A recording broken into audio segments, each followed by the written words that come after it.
Hozirgi kunda shov-shuvga sabab bo'lgan yangi trenddagi do'ppicha nomli taomni siz ham eshitdingizmi? Men eshitib, juda ham qiziqdim va retseptini qidirib topdim. Lekin juda ham afsuslandim. Sababini video oxirida aytaman. Siz esa bittagina qizil yurakchani bosib qo'ying, ko'nglim ko'tariladi. Lahm mol go'shtini yuvib yupqa qilib, xuddi videoda ko'rsatilgandek qilib, parrak qilib to'g'rab olamiz. Marinovka qilish uchun kattaroq tavorachaga solamiz. Yog' va soya solamiz. Soya go'shtni yanada yumshatib beradi.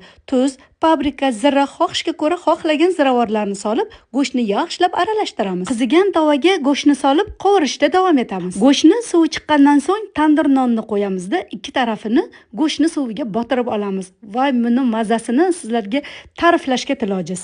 Nonlarni har ikki tarafiga paprika va kashnish sepib chiqamiz. Yog'ni yaxshilab qizdirib, nonlarni har ikki tarafini qovurib olamiz. Qovurilgan nonni mazasi buncha ham shirin bo'lmasa, bay. Endi nonlarni uchburchak shaklda to'g'rab olamiz. Endi taomni eng asosiy joyi pomidorlarni uchburchak qilib, katta qilib to'g'rab olamiz.